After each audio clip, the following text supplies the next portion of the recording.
I is initiate value, and you should be adding value. And there's many different ways you can add value to them long before you've ever asked them anything. Okay. So you go out and you add value to them. And then the next step, by the way, the G is give more value. So you should be giving twice as much value as you're taking from these people. And then you get to the end part, which is now you've earned the right to actually ask them something. Welcome to the Work Less, Play More podcast for busy entrepreneurs who are ready to ditch the hustle, stop burning out on busy work, and get back to having a life. My name is Lindsay Johnson, aka The Radical Connector, and I've spent the last 10 years teaching first-time entrepreneurs how to get customers and make money. Listen in as I chat with other hustle-recovering business owners as we share our top tips for, you guessed it, working less and playing more. Let's do this. Hello, friends. Welcome to another week and another fabulous podcast. I am pretty excited about this week's episode because we are talking with Vince Warnock. You probably recognize him from episode 6 of the podcast where we talked about how money wasn't everything when it comes to building a business and making those business decisions. Now, this time around, we're actually talking about LinkedIn, and this is a replay from a Facebook Live that we did earlier this month where we talked about how to connect and sell authentically on LinkedIn without coming off as creepy or gross. To give you a quick reminder of who Vince is, he is, well, first of all, one of my favorite people. He's also an award-winning business and marketing strategist, coach, author, and host of the Chasing the Insights podcast. And you guessed it, you can also find me over there guesting and sharing my expertise over on Vince's podcast. Vince was previously the CMO, Chief Marketing Officer at Cigna, and an ex-radio announcer with over 20 years in marketing. Vince has been recognized by his peers with numerous awards, including being named a Fearless 50, which is a program run by Adobe to recognize the top 50 marketers in the world, my friend. Vince knows his stuff. So here's a high-level look at what we're going to talk about today. The crux of our conversation is about how to sell on LinkedIn without being gross. And Vince shares his tested and true formula to making genuine connections on LinkedIn. If you know Vince, you know he is all about relationships first. So Vince takes us through his system for doing strategic research and then sending authentic messages out to people that you want to connect with. The detail he goes into with how to do your research is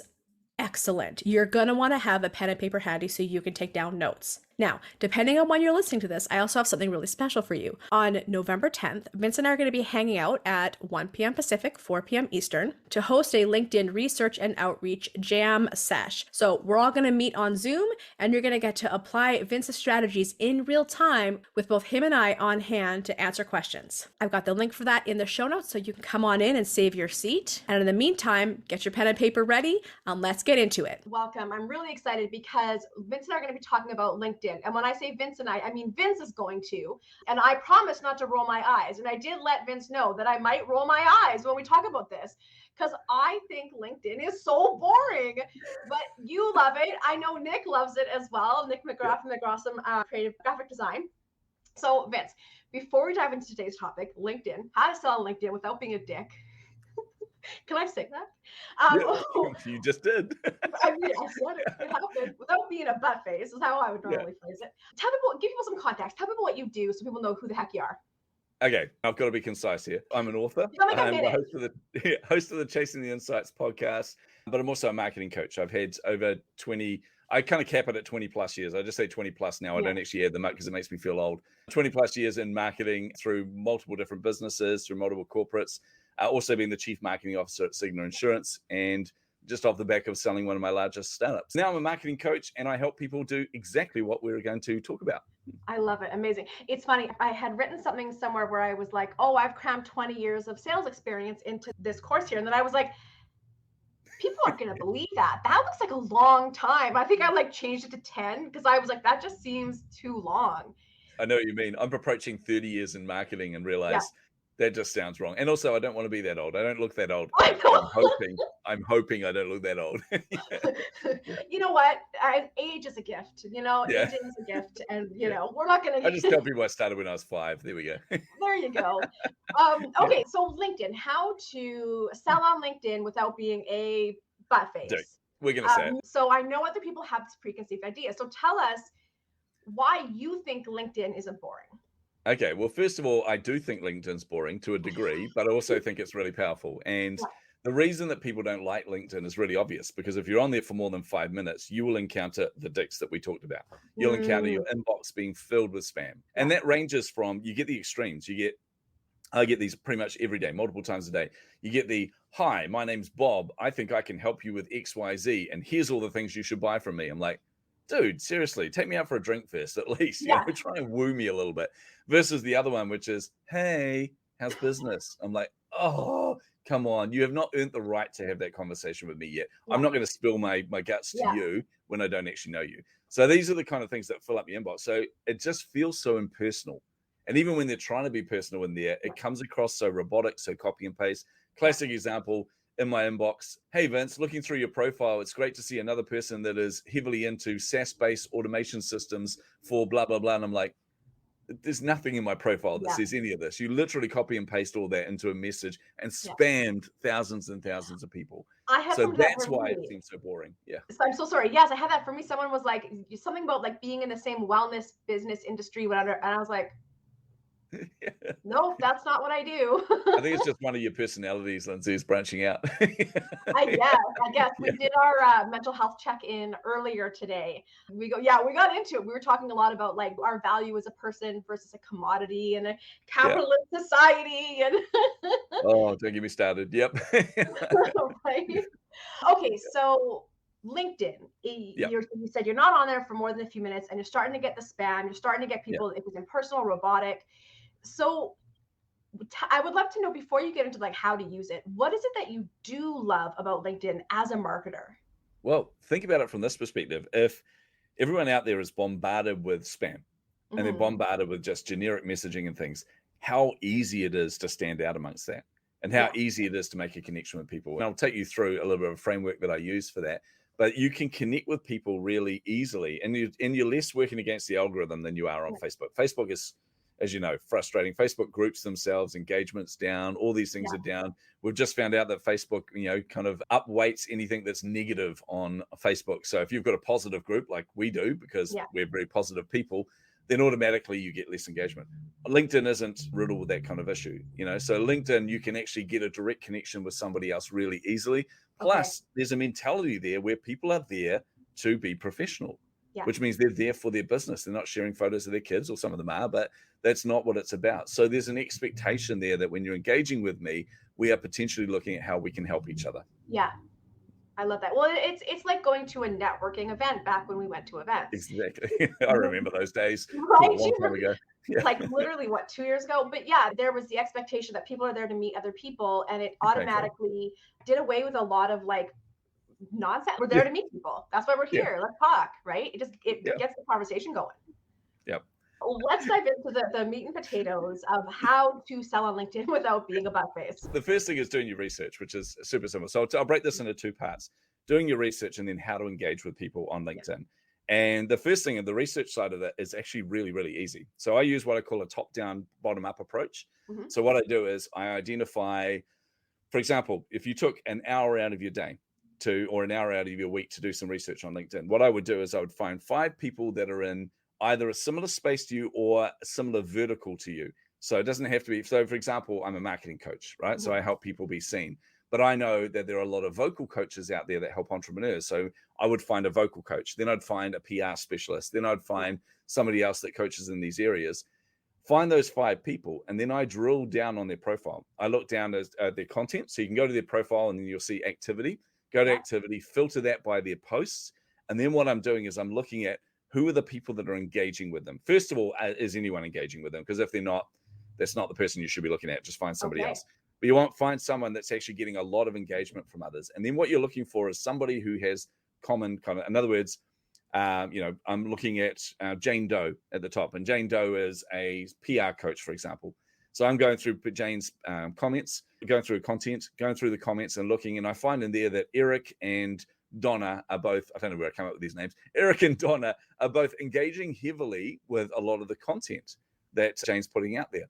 So what I will do is I'll open Donna and Eric in a new tab. That's 2 of my prospects there, or 2 potential prospects.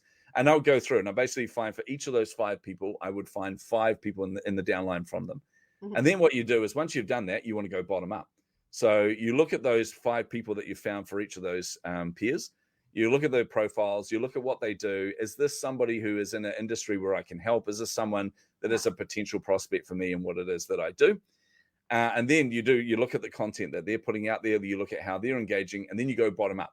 So for example, with Eric, I would go through Eric's profile. I would then go through Eric's activity and look. So Eric obviously was commenting on Jane's stuff.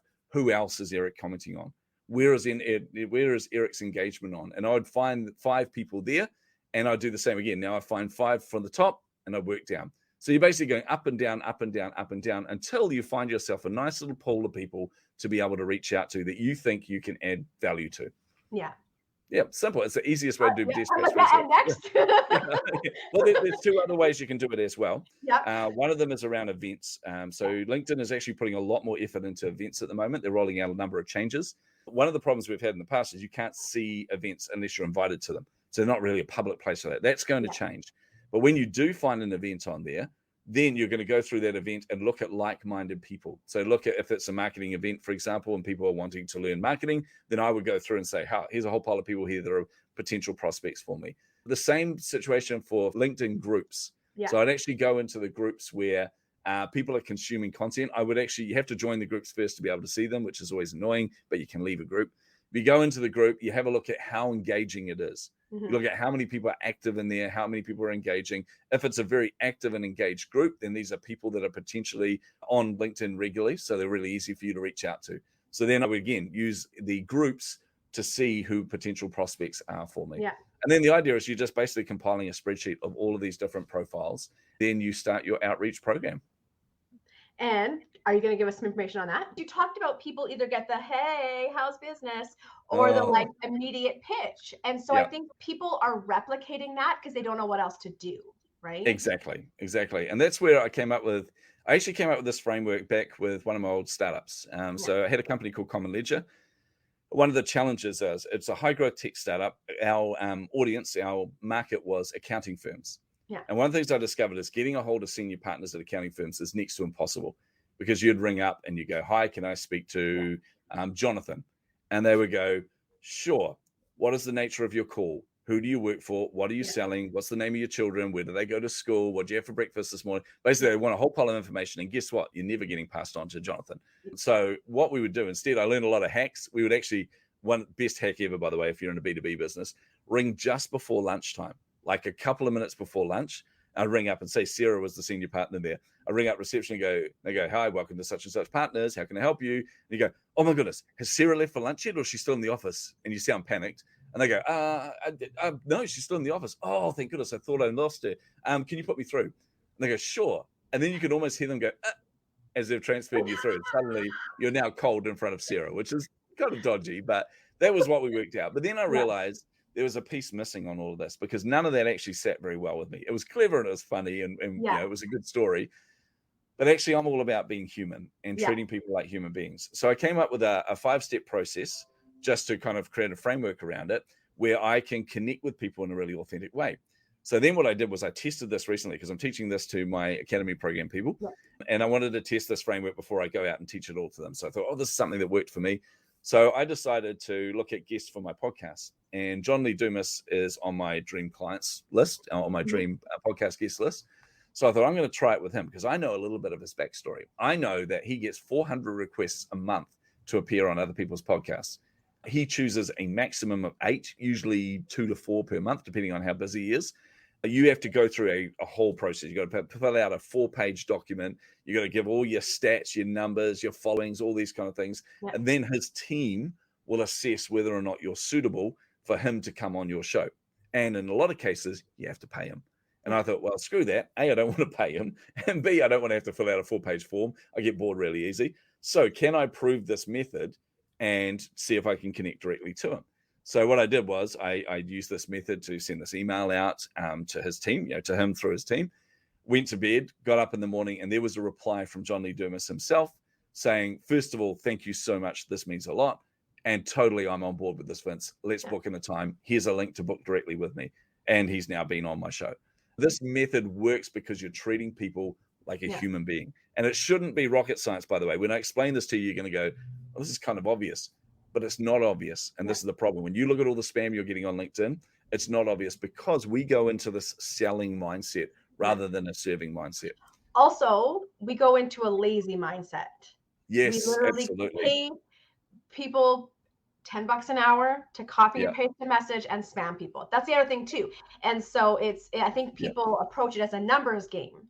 Yeah. If I message 1,000 people and I get a 1% conversion, right? And versus an authentic connection with somebody. Well, here's the problem with that though. If you're getting a 1% conversion on 1,000 people that you've spammed, the reality is, yes, you get a 1% conversion, but you got 990 other people there who you've just basically damaged your brand to. Yeah. You got 990 people that go, I really don't want to do business with Vince. Oh, he just seems like such a spammer.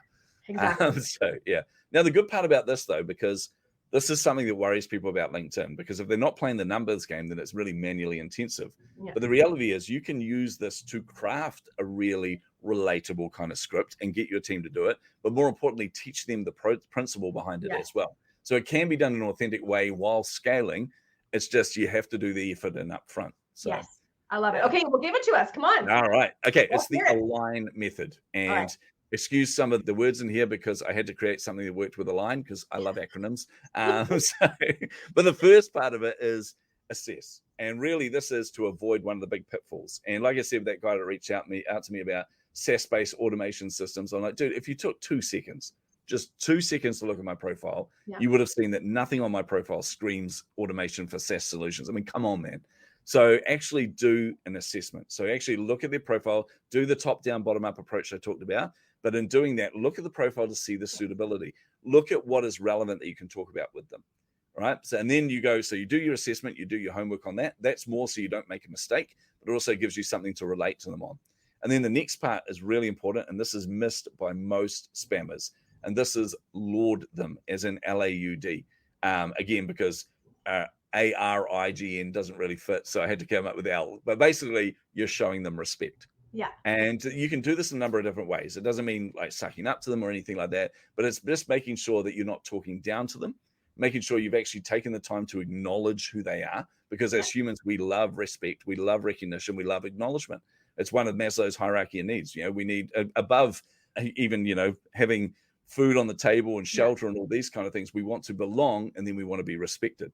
So actually taking the time to show them some respect. And I'll give you some example of this very shortly. And then the next step. So usually when you're reaching out to people, by the way, on LinkedIn, those first 2 parts of the align method are the initial connection. Yeah. So for example, I did this as a live demo, Lindsay, you'll appreciate this.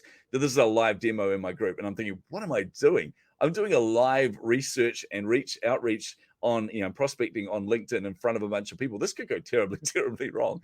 So, and then I realized I'm going to do the outreach to people and connect with them. But of course, you got to wait for them to accept the connection before you can go to the next step. So that's going to be terrible. But actually, it worked beautifully because I did the research. I found a couple of people, just as an example, and I said, this is what we're going to do.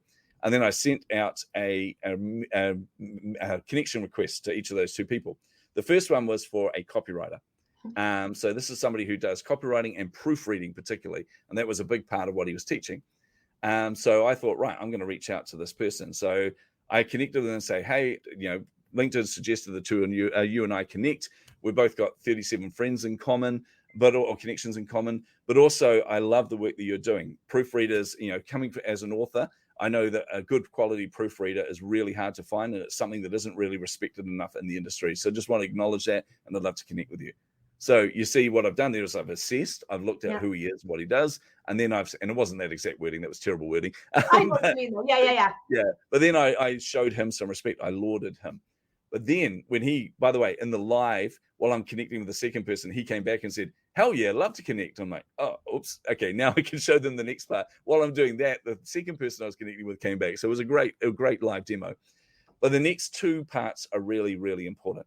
And the I is initiate value. And you should be adding value. And there's many different ways you can add value to them long before you've ever asked them anything, okay? So you go out and you add value to them. And then the next step, by the way, the G, is give more value. So you should be giving twice as much value as you're taking from these people. And then you get to the end part, which is now you've earned the right to actually ask them something. Yeah. So what I do is, in the case of this particular person, I went out to them and I said, look, and you guys can do this really, really easily.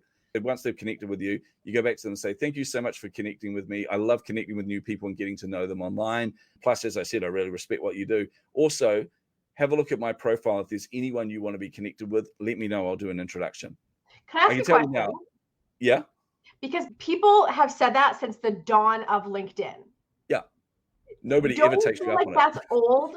And like it Oh, doesn't, it's like, it is old. It's incredibly old, but all it is a way for you to show that you're actually willing to add value to them. yeah, And that's why there's 2 steps in there around value. Because the first one can be as simple as that. The second one can be, hey, by the way, looking at your profile, I've got this free resource which I think would really help you. I would love to send it to you and get your feedback if you're interested. Now, in doing that, you've done 2 things. You've said to them, I've got something of value I want to add to you. I'm not asking for anything in return. I've got some value, but also I'd love to get your feedback, which kind of is asking for value in return. But actually what it's doing is showing them respect. It's saying, I respect your opinion. I respect who you are. And I'd love to know what you think.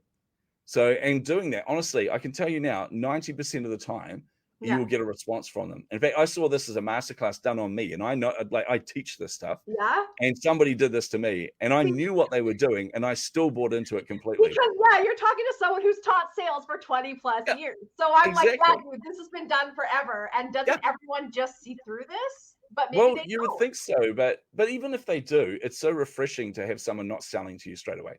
Yeah. And not asking things of you. And this is the part that we miss as well. And as human beings, when you're like, think about it when you're dating, right? So I remember way back when me and Leanne were first dating. So we've been married almost 27 years. I was like, don't age yourself now. Yeah. But I remember back to then when we were first, like, you wouldn't go up and go, buy me a gift. You know, like, okay, we're courting each other, buy me a gift. You would go out and you would just do anything for that person. I remember in the middle of a park, I got down on my knees and sung to her in the middle of a park. And I read her a poem in front of all these people to totally embarrass her, but also to show her how much she meant to me. And she was like, no, stop it, that kind of thing. But you would give far more than you take. And that's how life is. That's how life should be. You should be adding value to people. So actually, that's really refreshing to see that, especially on LinkedIn, where everyone's just take. Yeah. But also think about how much mental bandwidth is required for everything in there. And one of the worst, I think, probably one of the top worst examples I've ever seen on LinkedIn was somebody who came back to me and said, having a look at your profile, I can see a number of different ways that we can add value to you. Sounds impressive. You know, it sounds like it's aligning with the Align method, but it really isn't. He then came back and said, can you please fill out this 4-page questionnaire so that I can understand how we can best serve you? And that 4-page questionnaire, by the way, was how much do you earn? How many employees do you have? What are your biggest issues in the business right now? I'm like, I don't know you. Why would I give this information? Isn't that a funny thing? I mean, I have some things that if people want to work with me one-on-one, they have to fill out some of that stuff, right? Yeah. But it is a weird thing when, so I'm big on permission sales or consent sales, right? Yep. And you have to get people's permission and consent before you sell them. All along the sales journey, it is about asking for permission. It is getting them to say yes, please, or no, thanks. Yeah. And so, you know, it's a weird thing when somebody sends you a message and tells you how they can help you and all this stuff. And it's like, it immediately puts my back up because I'm like, I don't know you. You don't know me. You haven't given me anything that's shown me that you've actually looked at my profile and know what I do. 100%. Yeah. How are you going to help me? You know? Yeah. And so you can hear there's an edge in my voice, even as I'm remembering it and saying it now. It's it's so irritating. And so you've initiated the value. You go back to them and say, look, you know, add some value to them. Then you give more value again. And that is often sending them a resource. It's often saying, hey, I'd love to personally invite you to something that I think would add value to you. It's no obligation, that kind of thing. So you know that they're adding value. And then the last part is now you've earned the right to have a conversation with them. And to do that, the end part is really about taking them off LinkedIn. It's about jumping on a call with them. It's about connecting with them via email, whatever other way, but it's taking them off that platform. Yeah. So that's the Align method as a whole. Again, it's not rocket science, but it's actually something that's counter to what we're seeing as a behavior on LinkedIn with all the spam we're receiving. And sorry, that reminds me why I made that point about consent sales. It's about being patient. Yes, right? Exactly. You've got to earn the right. Yeah. Yes. And that's why I'll often tell people, although it can be misconstrued, but I'll say make a friend first. And it's like, even if it's a business friend, make a friend first. You have to earn the right to be able to get into talking about business and working together and those kinds of things. Yeah. And so it's about being patient. And that's where I think there's this myth that is maybe sold, or maybe people are misunderstanding what really goes into building a business through LinkedIn. And that is that it's not just a spam one and done. It is multiple, like talking multiple messages back and forth before you get to that point. But it is something that you can, I like how you said you can eventually automate that if you lay a really solid framework for it, have good emails, teach your team the flow of that. Yeah, and the principles behind it as well. But it's really important to understand the why of it. Yeah. And look, as crass as it sounds, like it's just making relationships. It's how we treat other people. It's, you don't go in and just start, you don't go on a first date and just basically walk up to somebody and go, right, get undressed. This is happening. Certainly wasn't in my experience. Wouldn't make life a lot easier. I'm trying to picture someone doing that. Like, it would be a very visceral response to that, yes. And they'll be walking away very sore. Yeah, but you have to earn the right. In their face. Exactly. You've got to earn the right to actually have a relationship. And let's put it this way. Dealing with anyone on LinkedIn is the same as Facebook, same as Instagram, same as every other platform. You're building a relationship with a prospective client. So you've got to do that. But I just want to quickly wrap it up with this best example. Do it. So this was somebody who I didn't become a client of in the end because they didn't actually have something suitable for me, but it was almost. But they reached out to me and they said pretty much along those lines. They reached out and said, hey, Vince, I would love to connect with you. I see that we have a number of people in common. We have 50-something people in common. And it appears that you and I hang in the same circles. Yeah. Now, that comment alone actually shows a lot of respect because what they're saying is I'm not any more important than you. You're not any more important. We hang in the same circles. Therefore, we can relate. So I'm like, cool. So I connected with them. They came back pretty quickly and said, thank you so much for connecting with me. Again, I love meeting new people, blah, blah, blah. And they used the whole, if there's anyone in my connection list that you want to be connected with, let me know, which of course no one ever takes them up on. Yeah. And then he came back a little while later, probably a couple of days later, and said, hey, Vince, I was just checking out your profile again. I actually wrote a book with a friend of mine that I think would be beneficial for you. I'd love to at least send you a copy if you're interested. Let me know, and I will send you a physical copy to your address. And I love getting free things. And I'm like, of course, I'm going to get a free book. So I did. By the way, the book actually never arrived, which was nothing to do with the sales process. It was just something went wrong with it. Yeah. Anyway, so I said, yeah, I gave him my address and all that. And he shipped the book off, even though it got lost. But then about a week later, he said, hey, just reconnecting with you. Just wanted to let you know that on next Wednesday, I'm actually in your neighborhood. I'm running an event that I'd love to have you as my personal guest at. It's a thought leadership event. I think it'll add value to you. And next thing you know, I'm sitting at this event. I'm sitting in the back row because I'm one of the naughty kids. I'm sitting at this event realizing, well played, sir. Well played. You got me here. And I knew I was being sold to, and I knew they were going to pitch something to me.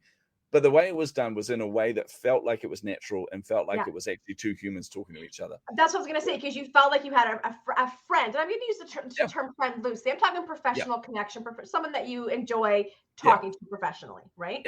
Yeah, someone you have a rapport with. Yeah, exactly. So you're sitting there going, oh yeah, no, but it does work. And I think that when a person has, I liked how you say, looking for people you can add value to, right? Like you're not looking for a target or a mark or a prospect or a lead, even though these are words we use, lead generation and things like that, right? You're just looking for a person who fits with what you do, and there's exactly a potential I say the potential to create magic. There's a potential to create magic there together, right? Yeah. And so I love it. I love it. Okay, so Vince, you have inspired me. Ooh. I'm going to do a virtual event. And then I think we're going to have a virtual event where we do the top down, bottom up research and sending out some initial messages together as a group. I love that. Do it like a power hour. Everyone can do it together. Right. Totally. I was going to say, I didn't want to put you on the spot, but if you want to do it together, I'm in for this. Okay. We have a simple rule. If Lindsay goes, hey, Vince, I'm like, yep, what do you need me to do? As simple as that. It goes back and forth. I always. Okay. Awesome. I love it. Vince, thank you so much for hanging out with me today. That's always fun, Lindsay. I mean, this is just an excuse for us to hang out, which is always good. Yeah. Right. I love it. Okay, well, connect with Vince on LinkedIn. Go and check out. I'm assuming all your stuff's on there. Your Chasing the Insights website is on there. Yep. Your book is on there. Vince has a great book called Chasing the Insights. It's one of my faves. and I didn't pay you to say that. That's good. No, that's pay you later. Yeah. I think I bought it. We'd already met, but I bought it. and then was reading it already. And I was like, then I got to know you. I'm like, oh, I can really hear you coming through in this book. That was the best compliment I ever got on my book, is you saying it felt like I was sitting there talking to you. I'm like, yes, that's what I wanted to hear. Yeah. It was good. It's a good book. Thanks so much for hanging out. Yeah, thank you, Lindsay. Cheers. All right. Thank you so much for joining me today. If you want to learn more about joining my community for new entrepreneurs who want to ditch the busy work and discover how to work less and play more all the way to 6 figures and beyond, please visit theradicalconnector.com. Check out today's show notes for all the juicy resources we covered. If you loved what you've heard, subscribe and leave a review. Happy connecting. I will see you online.